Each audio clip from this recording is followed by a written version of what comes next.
नाज़रीन, ईरान पर अमेरिका और इसराइल के हमले के बाद जहां ईरान की रिजल्टमेंट सामने आई, ईरान ने जिस तरीके से रद्द-ए-अमल दिया, मुकाबला किया, वो काबिल सताइश तो है ही, लेकिन उसके साथ साथ एक और चीज़ जो खुलकर सामने आई वो है पाकिस्तान का ज़िम्मेदाराना किरदार और पाकिस्तान की जो इस वक्त इम्पोर्टेंस है वो बढ़ती जा रही है। जिस तरीके से पाकिस्तान पर एतमाद है तमाम ममालिक को और 3 मुल्क उनके वज़ीर ख़ारजा पाकिस्तान में आए और यहाँ पर उस मुज़ाकराती अमल का हिस्सा बने कि जो कि अल्टीमेटली ईरान में अमन के हवाले से है। और उसके बाद वज़ीर ख़ारजा इसहाक़ डार का चीन जाना, वहाँ मुलाकात करना, चीनी दफ्तर ख़ारजा की जानिब से इस हवाले से इकलामिया भी जारी किया गया। उस इलामे की तरफ मैं बाद में आऊँगा। तर्जुमान चीनी दफ्तर ख़ारजा की आपने न्यूज़ ब्रीफिंग सुनी और उन्होंने जो फरमाया वो आपने सुना, लेकिन इसके साथ जो मुलाकात हुई है इसहाक़ डार के साथ चीनी वज़ीर ख़ारजा वांग ज़ी की, उसके बाद इलामिया जारी किया गया है। उसमें जो कुछ पॉइंट्स हैं मैं आपके साथ वो शेयर कर लेता हूँ। एक तो ये कि पाकिस्तान और चीन फौरी तौर पर जंग बंदी और तनाज़े के फैलाव को रोकने की भरपूर कोशिशों का मुतालबा करते हैं। तनाज़ात के हल के लिए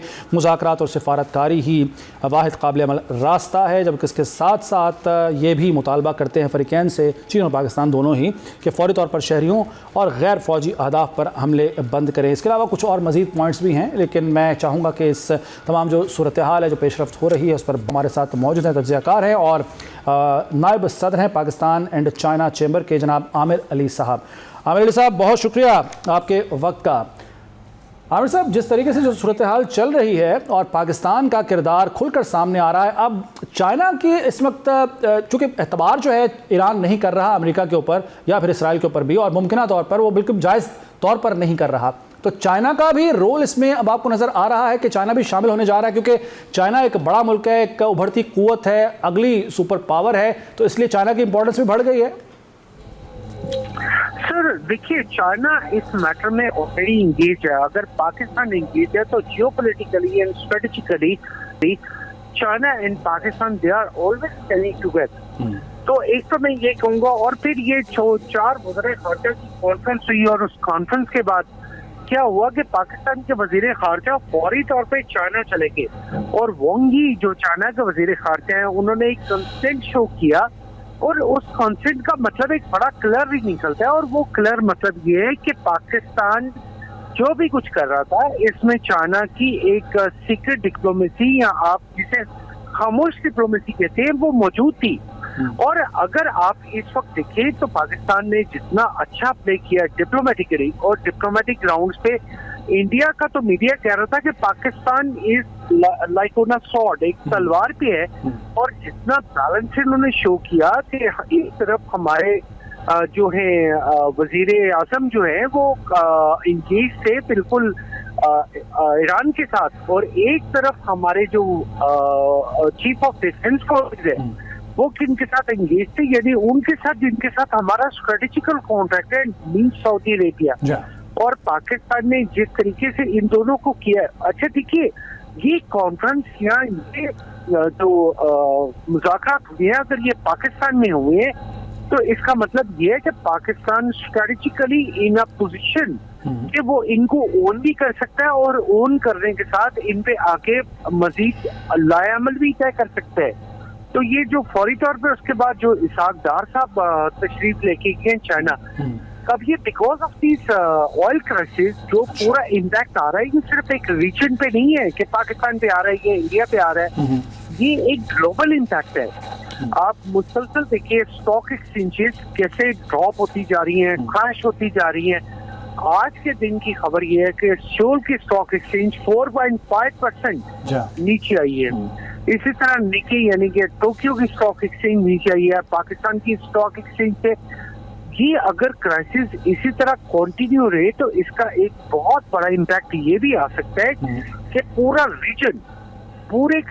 रीजन इकोनॉमिकली कोलैप्स कर सकता है। अच्छा, तो मैं ये समझता हूँ कि इस दौरान अगर ये सिर्फ पाकिस्तान का कंसर्न नहीं है। लेकिन आमिर साहब, कता कलामी के लिए माजरत, दीगर ममालिक जो हैं, चाहे चाइना हो या दीगर ममालिक हों, वो उतने चैलेंज उनके नहीं है मौशी तौर पर जितने पाकिस्तान इस वक्त चैलेंजिंग सूरत हाल से गुजर रहा है। तो पाकिस्तान के लिए तो एक खतरा जो है मल्टीप्लाइड बाय 100 है। क्या आप इत्तफाक करेंगे? और जिस तरीके से पाकिस्तान अभी तक इस सारी सूरत हाल को लेकर चल रहा है, मौशी तौर पर मैं बात कर रहा हूँ, पाकिस्तान के लिए आगे मजीद कितना मुश्किल वक्त आ सकता है? देखिए, पाकिस्तान के लिए हर मुल्क की अपनी मईशत के हुजम के मुताबिक उनके लिए मुश्किलात है। मुश्किलात, अगर पाकिस्तान की स्टॉक एक्सचेंज 2.5% ड्रॉप हुई है तो वो बड़े ममालिक उनकी स्टॉक एक्सचेंज 4+ यानी वो ड्रॉप हुई है। तो ये हम ये नहीं कह सकते कि उनका हुजम बड़ा है या हमारा हुजम छोटा है। इफेक्ट सब हो रहे हैं और बड़े बुरे तरीके से इफेक्ट हो रहे हैं। चाइना की जो इम्पोर्ट थी सिर्फ ईरान से only for the petroleum product from last many years, वो $32 बिलियन प्लस थी। यानी हम लोग 32 यानी ईरान से जो इंपोर्ट कर रहा था वो $32 बिलियन की सिर्फ एक कंट्री कर रहा था, और वो कौन सा है? वो चाइना। और पाकिस्तान की टोटल एक्सपोर्ट $32 बिलियन की थी। अगर हम सिर्फ एक सिनेरियो में देख लें तो चाइना को जो इमीडिएट इम्पैक्ट आया है वो ऑलमोस्ट उसकी जीडीपी को 20% तक हिला सकता है। अच्छा। और अभी मैं आपको एक बात और मैं आपको जो अपनी प्रेडिक्शन देना चाहता हूँ कि कतर की जीडीपी 15-20% ड्रॉप हो चुकी है। इस तरह बहरीन की जीडीपी 15% ड्रॉप हो चुकी है, और ये पूरा एंटायर रीजन जो है ये ऑलरेडी अपनी जीडीपी का ऑलमोस्ट 4-5% ड्रॉप हो चुका है। तो ये जो ग्लोबल सिनेरियो है ना, ये नहीं होगा कि आप किसी एक मुल्क को कहेंगे कि वो इम्पैक्ट हो रहा है। ये पूरा जो ग्लोबल जो सिनेरियो बनेगा वो ये बनेगा, ये एक क्राइसिस शुरू हो जाएंगे जिन्हें हम फाइनेंशियल क्राइसिस कह सकते हैं, और इनको रिकवर करने में बहुत टाइम लगेगा।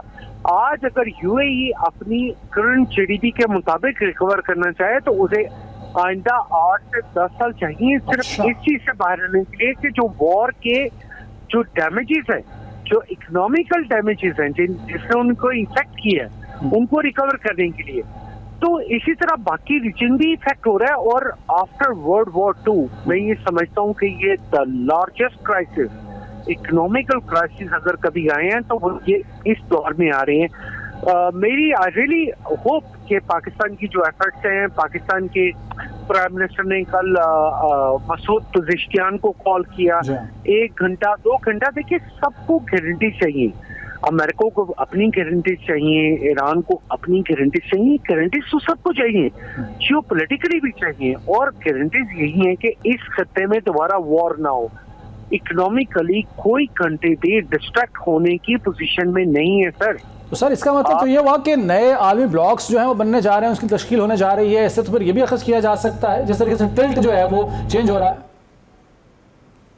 सॉरी मैंने जी दोबारा मैं सवाल दोहरा देता हूं अपना, कि इसका मतलब ये है कि नए आलमी ब्लॉक की तश्कील के तरफ भी हालात जा रहे हैं, आप समझते हैं? क्योंकि जिस तरह से टिल्ट हो रहा है और जिस तरीके से अमेरिका भी अब मुश्किल में है, और इसराइल तो ऑलरेडी अब चाहे वो वीडियो सामने नहीं आने देता, ना ही फुटेज आने देता है सामने, लेकिन वहाँ पर हमले हो रहे हैं, तबाही हो रही है, तो जो टिल्ट है वो चेंज हो रहा है। नए आलमी ब्लॉक्स बनने जा रहे हैं आने वाले दिनों में। जी बिल्कुल, देखिए एक नए आलमी बने थे 1945 यानी कि सेकेंड वर्ल्ड वॉर के बाद। वो अमेरिका और रशिया जो एक दूसरे के साथ मिलके नासिस्ट और इनके खिलाफ लड़ रहे थे, जापान के खिलाफ, वो उन्होंने एक अलग ब्लॉक में चले गए। इसी तरह 2021-22 के बाद जब कोविड खत्म हुआ तो दुनिया का एक और ब्लॉक बना, वो एक और चीज थी। और स्ट्रेटेजिकली आज आप समझे कि टुडे इन 2026 दुनिया के ब्लॉक और दुनिया का जो हमेशा जो कंट्रीज के फाइनेंशियल इंटरेस्ट होते हैं ये उसकी फॉरेन डिप्लोमेसी को डिफाइन करते हैं। तो हमारे इंटरेस्ट कहाँ पे है? हमें ये देखना है, हमें दुनिया सब अपनी डायरेक्शन पे जा रही है। आज वही पाकिस्तान जो कभी किसी जगह पे मौजूद नहीं था, आज वो पाकिस्तान चाइना की आंख का तारा है। इसके बाद 10 मई के बाद जहाँ पे पाकिस्तान ने चाइनीज डिस्प्ले को प्रूव कर दिया। इसी तरह वो पाकिस्तान जो कभी ट्रम्प की आय से कहीं भी नहीं था, आज ट्रम्प कहता है 10 तैयारे गिराए, 11 तैयारे गिराए, 12 तैयारे गिराए, वो अपने तैयारे बढ़ा रहा है। और वो किससे बढ़ा रहा है कि Pakistan strategically getting more and more strengthen. आज वही रशिया है कि जिसके साथ आपकी इकोनॉमिक टाइज नहीं थी, लेकिन for the revival of your ये जो स्टील मिल है। और फिर आज मैं एक और चीज आपको बताता हूँ कि आपके जो JF-17 के जो इंजन हैं, ऑल्दो ये हमारा एग्रीमेंट चाइना के साथ है, लेकिन JF-17 के जो इंजन हैं वो आज भी रशिया से आ रहे हैं। तो ये जो सारा आप ब्लॉक में समझे कि Pakistan is on a global chess board, जहाँ पे हर एक इशारा इसके इर्द गिर्द घूम रहा है। और उन इशारों में ईरान अगर एक मिसाइल फायर करता है और उस पर लिख देता है शक्कर पाकिस्तान, तो इसका क्या मतलब है कि हम ईरान भी हमें उसी तरह ऑन बोर्ड ले रहा है। और अगर सऊदी अरेबिया के फॉरेन मिनिस्टर पाकिस्तान में आते हैं, अगर पाकिस्तान के प्राइम मिनिस्टर को वहां पे बुलाया जाता है कि जी आप आए, we want to have an emergent meeting with you, this always have a very clear meaning. लेकिन आरिफ साहब एक प्रॉब्लम है इसमें बहुत बड़ा कि इसराइल कभी भी नहीं ये चाहेगा कि यहाँ पर अमन कायम हो, कभी भी नहीं चाहेगा कि जंग खत्म हो, वो कभी भी नहीं चाहेगा कि अमेरिका इस जंग से बाहर निकले, और वो हर मुमकिन वो कोशिश करेगा इस सारे अमल को सबूताज करने की। ऐसा हो सकता है सर? सर देखिए, एक वर्ड होता है जिसे इंग्लिश में कहते हैं इलिजिमेट चाइल्ड। इसराइल हमेशा अमेरिका का एक इलिजिमेट चाइल्ड रहा है, लेकिन आज से 4-5 दिन पहले जेडी वेंस की वो कॉल जो कि इसराइल के प्रेसिडेंट को की गई और जो उससे बातचीत हुई, क्या पाकिस्तान के मीडिया ने उसको हाईलाइट किया कि किस तरह जेडी वेंस ने क्रिटिसाइज किया और ये कहा कि तुम्हारी वजह से हम फंस गए। नंबर 1। नंबर 2, इसराइल कभी भी नहीं चाहता, देखिए दुनिया में 2 मुल्क हैं जिनका एक नजरियाती बैकग्राउंड है, पाकिस्तान और इसराइल। तो बिल्कुल ऐसा है कि इसराइल कभी भी नहीं चाहता, ये तो 1981-82 से जब उसने हमारे कोटा पे हमला करने की कोशिश की, हमारे ईस्टर्न बॉर्डर, हमारे सर बिल्कुल, वो तो जाहिर है पाकिस्तान को हर मुमकिन तरीके से उन्होंने हमला करने की कोशिश की और पाकिस्तान को कमज़ोर करने की कोशिश की। बहरहाल